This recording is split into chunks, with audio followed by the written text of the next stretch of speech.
This is a Teletown Hall with U.S. Senator Lindsey Graham. We will begin calls now. If you have a question for Senator Graham, please hit 0 on your phone to ask a question.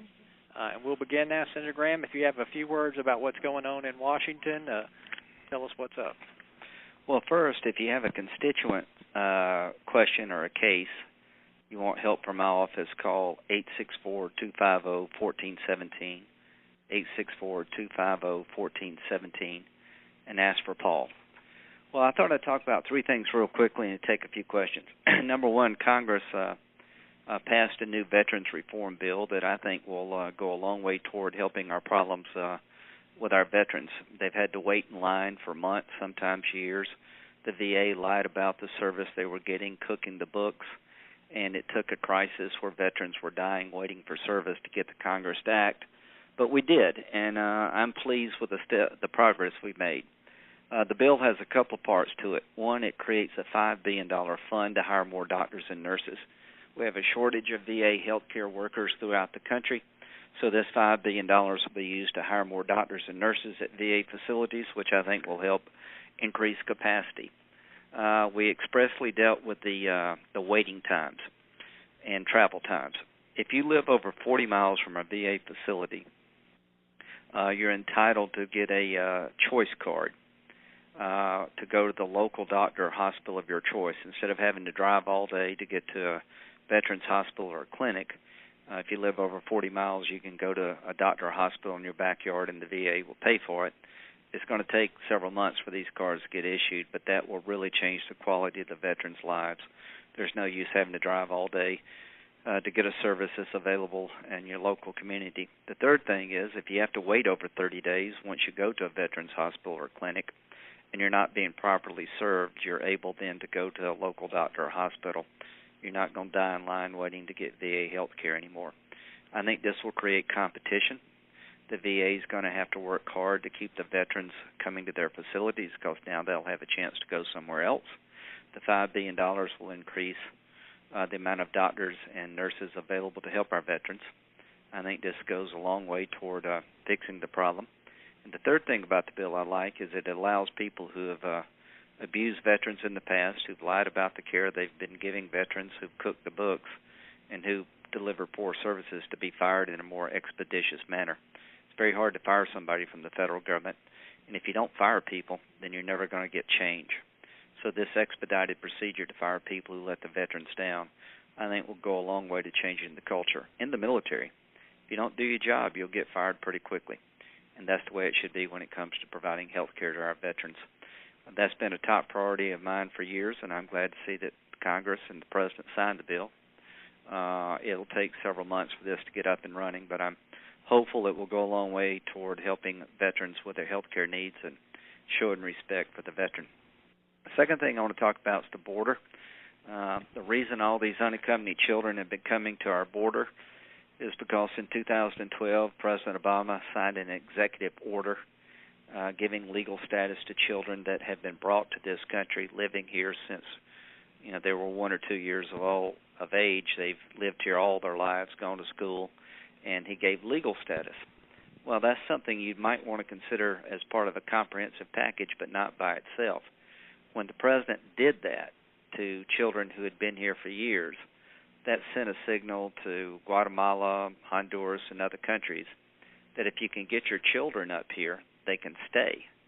Over 50,000 unaccompanied minors have come to America in the last couple of years, and you can tie it back to the 2012 executive order by President Obama. The only solution is to change the law to expedite their deportation. The children will keep coming unless we send a clear signal to the people in the countries in question, this is not the way to come to America. They have to be sent back, and if we don't start sending these kids back, and teenagers and adults who are trying to just show up on our doorsteps, we're going to continue to be flooded, and the only solution is to change the law to expedite their removal, put money in the system to hire more judges, then hopefully sometime soon fix the immigration problem. This is a separate problem from illegal immigration.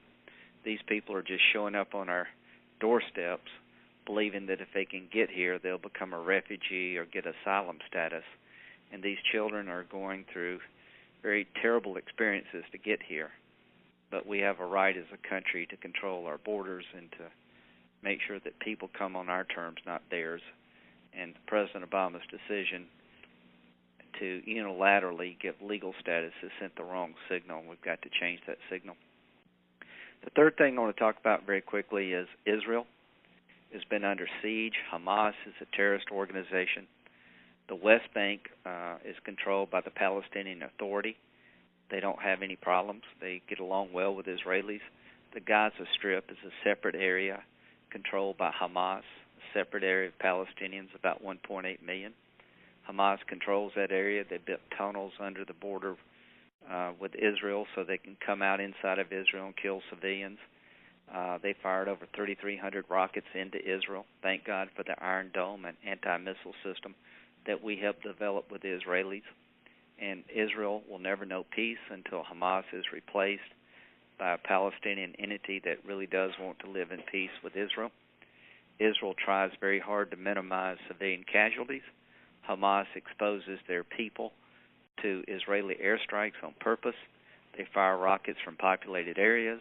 They put rockets inside of schools and mosques to try to create civilian deaths to blame Israel. I stand firmly with Israel.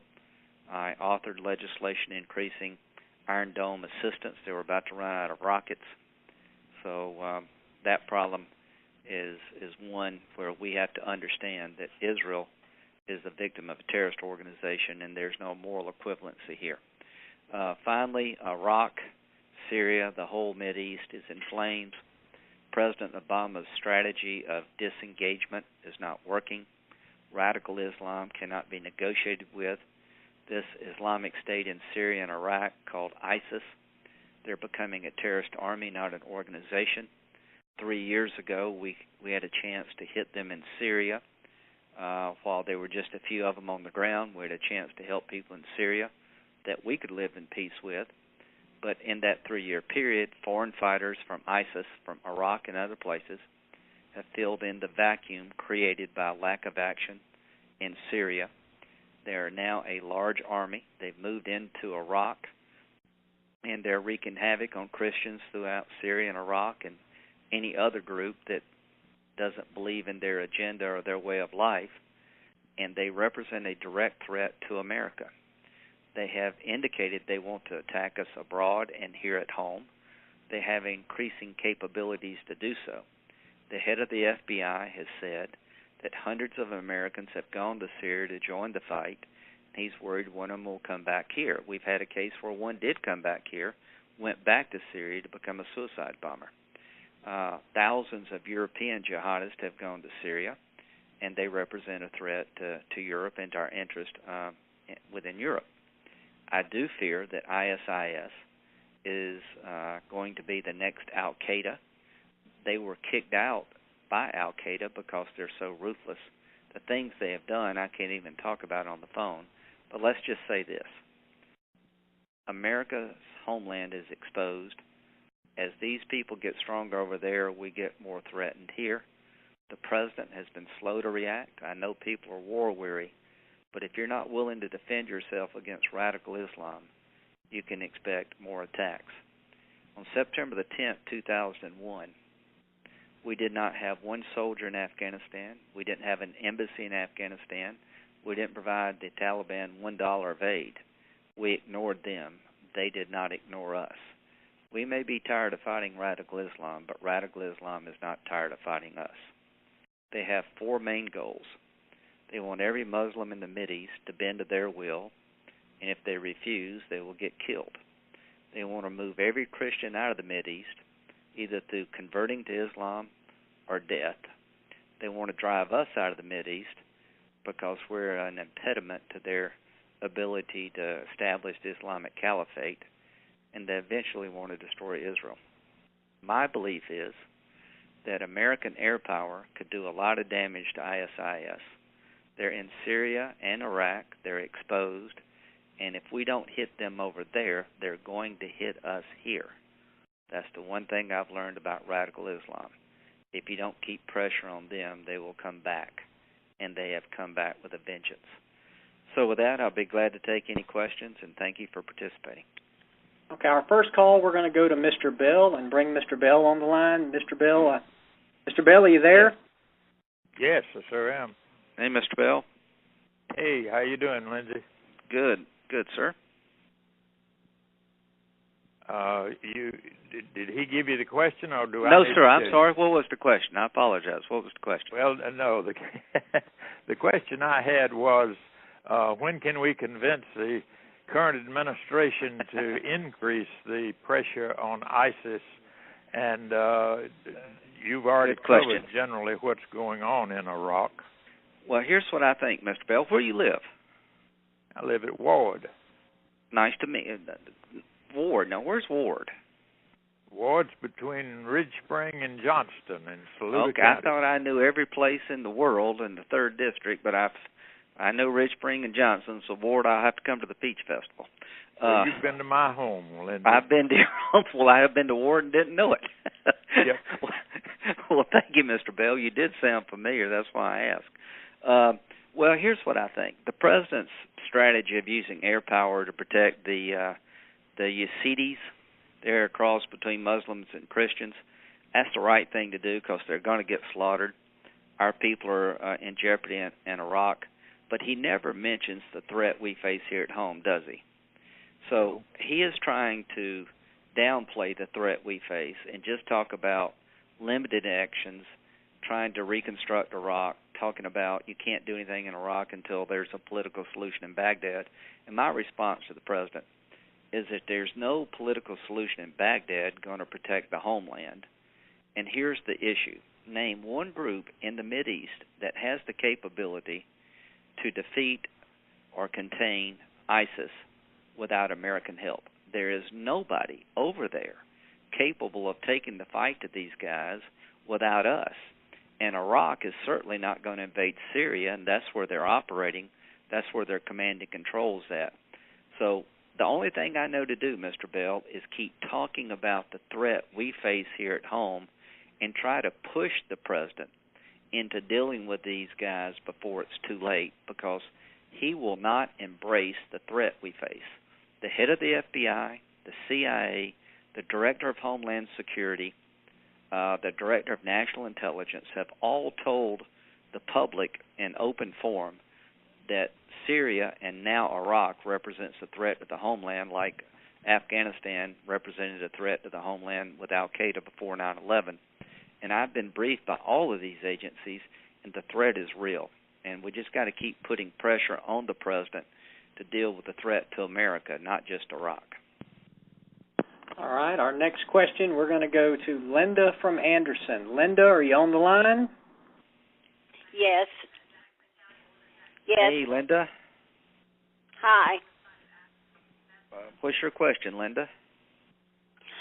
I want to know why they put so much pictures on TV and stuff of what's happening to the other people's children when they're not showing the things that have happened in Israel.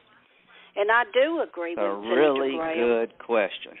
That's a really good question. But I would like to state, and you can tell him later on, that I agree with him. Something should have been done before ISIS got so big. Why did they wait so long? Well, 3 years ago, Senator McCain and myself argued that we need to get ahead of this problem. We need to help the people in Syria, the Free Syrian Army that would have sided with us before the jihadists got in there. Well, we waited and waited, and these people have poured into Syria. Most of them are not Syrians. They're just crazy nut job jihadists. And now they've gotten so strong in Syria, they were able to overrun parts of Iraq, and they're not going to stop themselves. The only way they're going to be stopped is by somebody engaging them, and there's no substitute for American leadership here. And I just really fear that we're going to get hit here at home. They've told us they want to hit us at home. They've told us that they hate us as much as they hate anybody else, and they're getting stronger by the day, and the president is doing nothing but talking. Yeah. I agree 100%. And about and Israel, about all these, the best way to protect Palestinian children from getting hurt is not to try to kill Israeli children. What would we do here in America if we got a rocket from Mexico or Canada? Can you imagine how this country would act if we had 10,000 rockets fired at our children and our communities? We would go after the people with a vengeance. Israel is doing everything they can to minimize civilian casualties. Hamas is intentionally putting their people at risk, and the media doesn't cover that, and it's very disappointing. Yes, it is.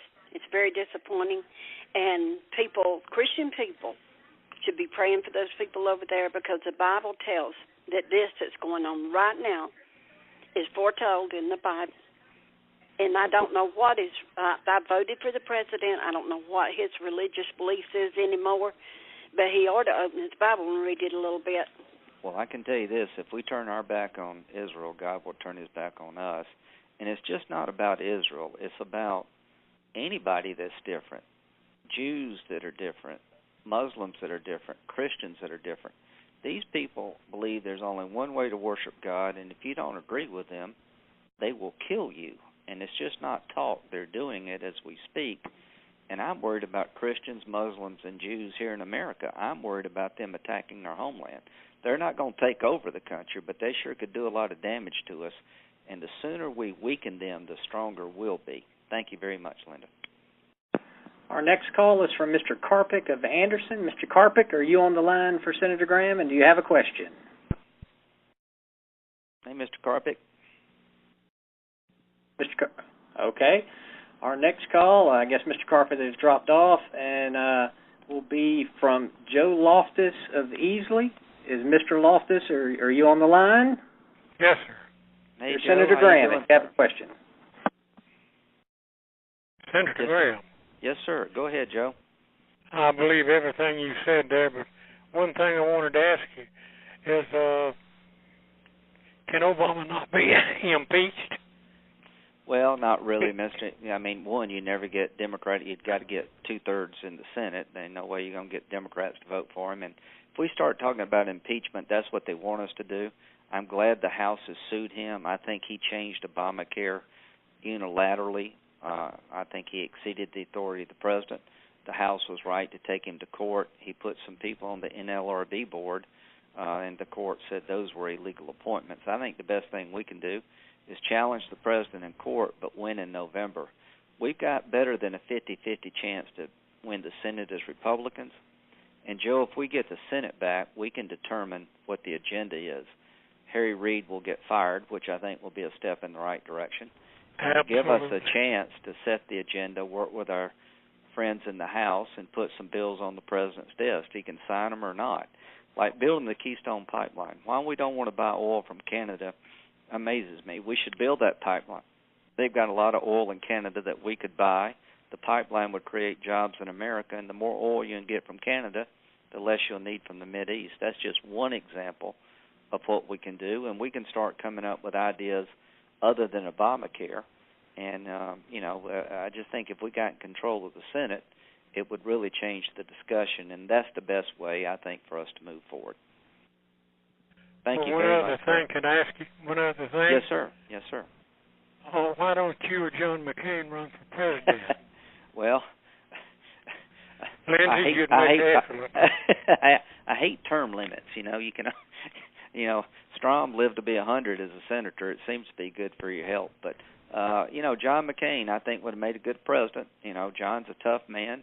He understands, the country well. He's suffered for his country, and I think I wish we could have elected him in 2008. God knows the country would be different now. I think the world would be in a lot better place. But we got to look forward. We got a lot of good candidates in 2016. But the next president of the United States is going to have a mess on their hands. We're seen as weak throughout the world. Our friends are afraid, and our enemies are emboldened. Obamacare is going to ruin the economy. Big government is these EPA regulations regulating coal plants are going to drive our energy bills, our power bills through the roof. So the next president needs to understand who America is, that we are the leader of the world, that like Ronald Reagan said, we make history. We don't get it overrun by it. And the best way to deal with bad people is to confront them. I got one goal: to keep the war over there so it doesn't come here. And that means you got to help people over there who are willing to be your friends. And the good news is most people in the Mideast don't want to live under the thumb of these crazy guys. We just got to give them the ability to push back and say no. So thank you very much, and appreciate that, Joe. Next caller. Our next caller will be Richard from Edgefield. Richard, are you on the line with Senator Graham? Yes. Lindsay, this is Dick Beals in Edgefield. Hey, Dick, how you doing? Good. My question, I want to say hello to Harry Bell, too, if he's still on the line. Was that Harry? Was that Harry? And Ward. I you thought, know Harry. God, I know Harry. Harry, the reason I've been in his house, he did a fundraiser for me. If Harry's still on the line, Okay, Harry, you on the line? Okay, well, he can't talk, I guess. Well, but anyway, I'll call Harry and tell him I didn't put two and two together. My question is very simple. Your information is very, very good and very interesting, but you can't do a darn thing unless you get control of the Senate. Now, and I know you've got your hands full in South Carolina, but what are you doing and what can you do to help us ensure that we get control of the Senate? Now, if we get control of the Senate, then we got to trim EPA by 90% and get rid of the Department of Education. Now, that's a start from the domestic standpoint. Then you can go to work from the international standpoint, and I'll shut up. Well, no, I think the point you're making is if we got the Senate, what would we do with it? I think we need a contract with America. We need a contract with America just like we had in 94. If you elect us and we get the House, we're going to pass legislation to build the Keystone Pipeline. If you elect us, we're going to change the employer mandate so that people won't lose their job because the company has to drop insurance because it costs too much. We can come up with 4 or 5 items. We're going to clean up the tax code to make it fairer and easier to understand. When it comes to education, we may not be able to eliminate Department of Education because they'll never sign a bill to do that, but we can push charter schools, school choice. When schools fail, give the parents an alternative. I'm a big public school supporter, but when a school fails a child and you don't change that system, then you're damning that child. So I do believe that the Republican Party should have a common agenda telling people what 4 or 5 things we could do to make America stronger. How to win the Senate. I think what we've got to do is, 1, nominate people who are electable.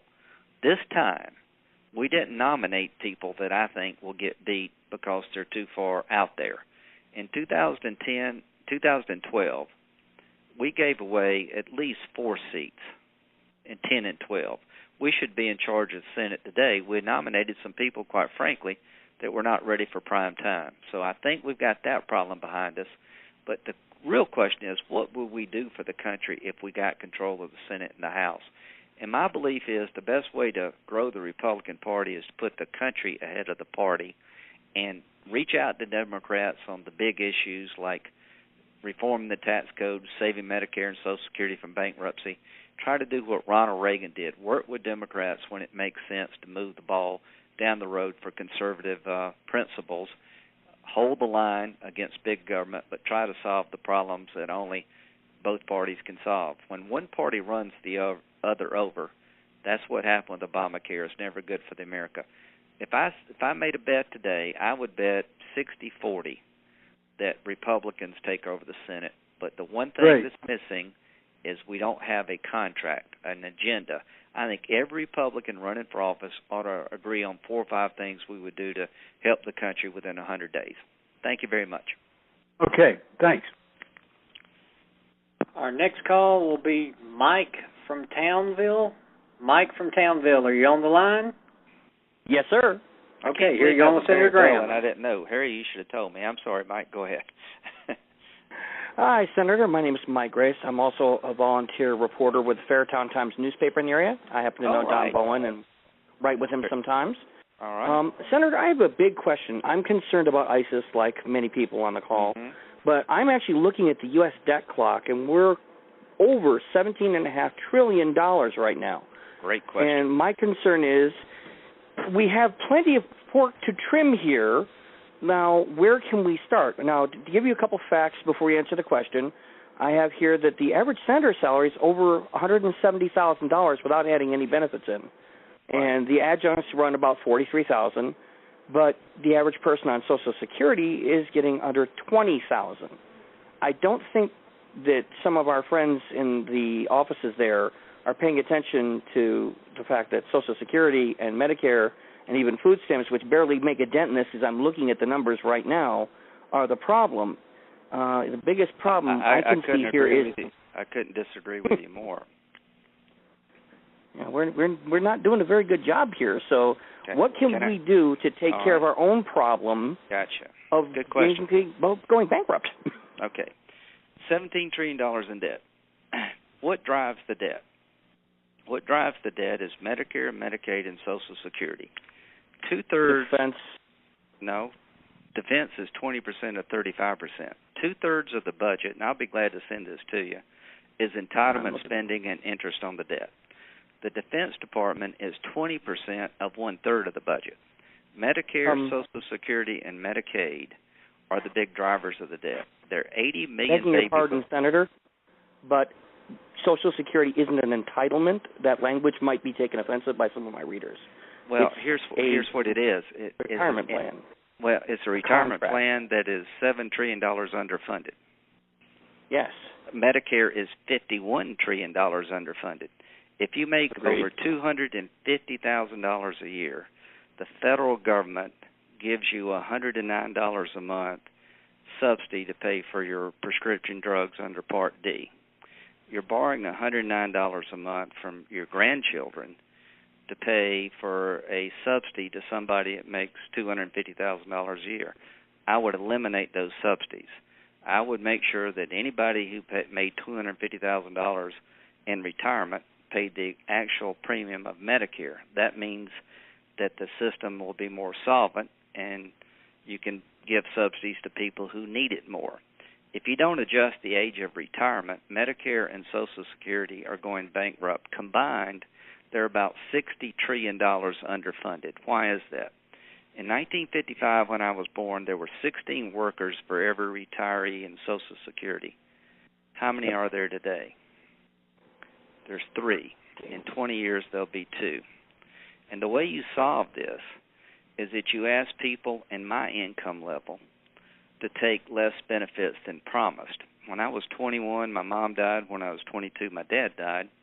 If it weren't for Social Security survivor benefits coming to my sister, who was 13 at the time, I was 22, we would have had a hard time making it. We lived with an aunt and uncle over in Seneca. We never made over $25,000 a year in our life. They worked in the textile plants. I'm 59 years old. I'm not married. I don't have any kids. When I retire, I could easily give up $400 a month of my promised Social Security.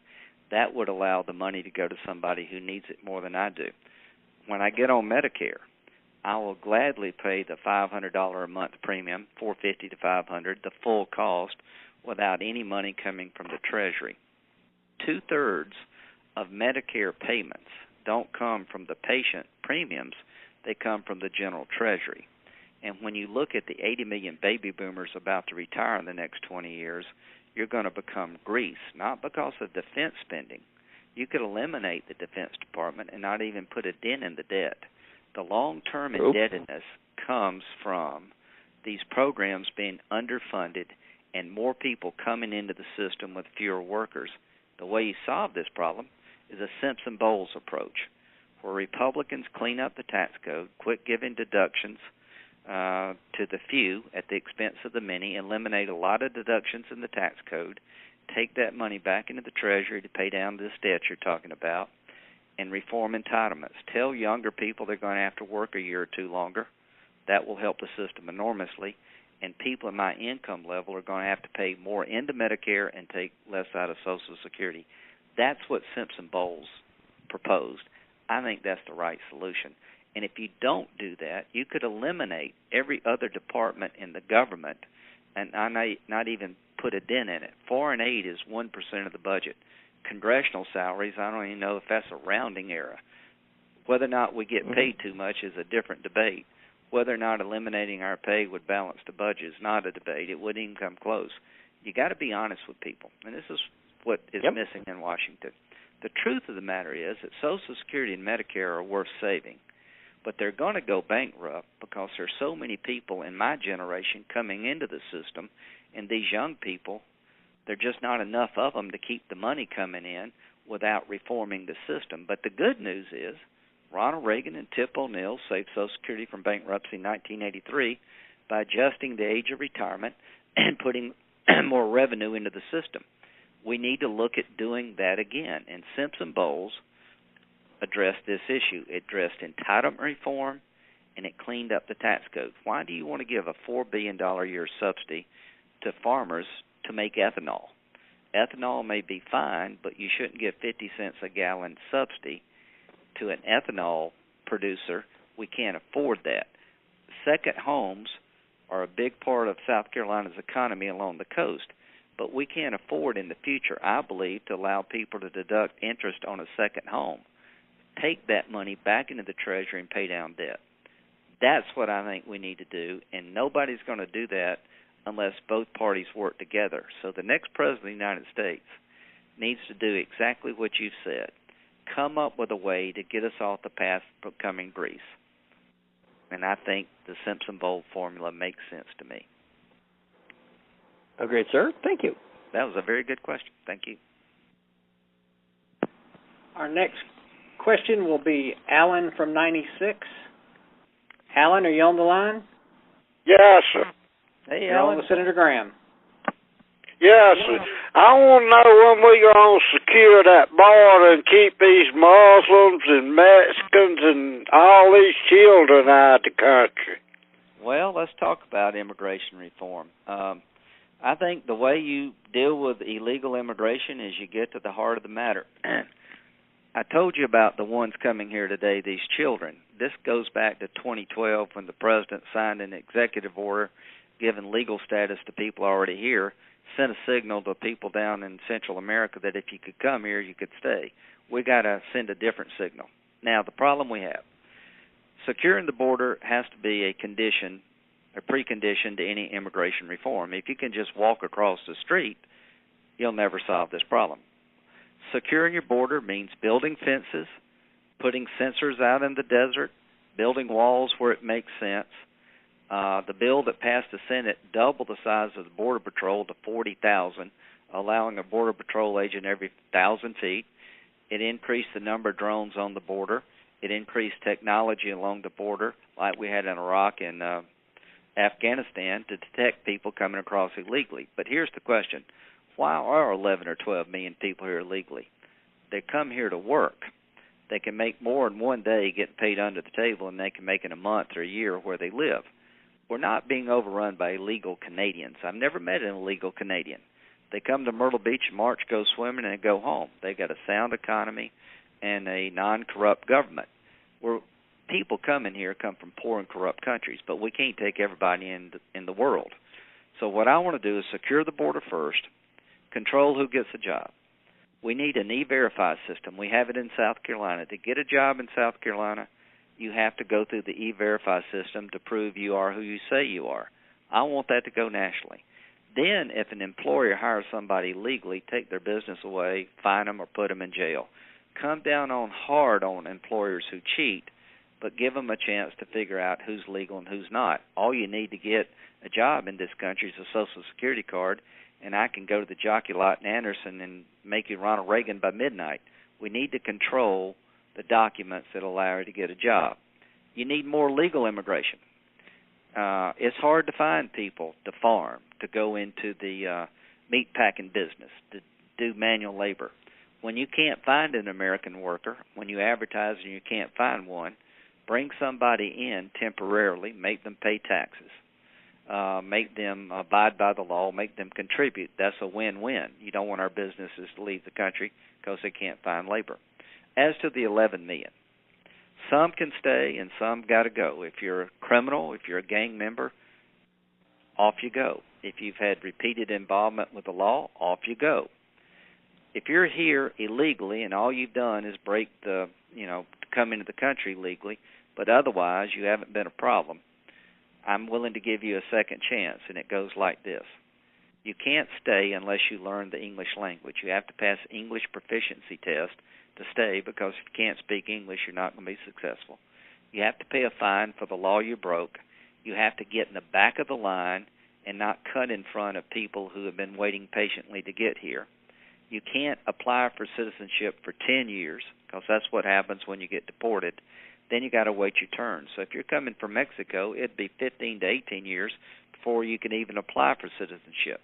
That, to me, is a practical solution. And the main thing here, if you do these things all together, then we won't have a third wave of illegal immigration. If you just build a fence on the border and you don't control who gets a job, they'll keep coming over the fence or under it. If you can build the fence, control who gets a job, increase legal immigration so employers don't have to cheat, then you got a chance of fixing this problem. Republicans and Democrats have to come together to fix this. And you made a good point.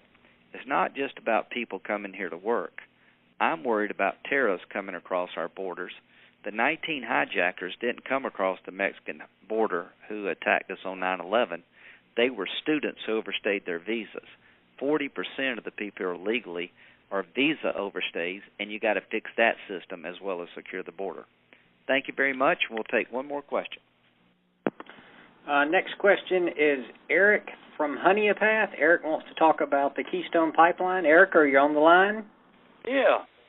Hey, Eric. You're on with Senator Graham. I want to know, why don't we just stop buying the oil from over there and just get our oil from Canada and hurt them with the money, Well, I tell you what, let's talk about that. Number one, Mideastern oil is still a big part of the world oil supply. The goal is to make it smaller, right? The more Canadian oil you can put into the world market, the less dependent you're on Mideast oil. The more oil we can find here, the less dependent we're on Mideast oil.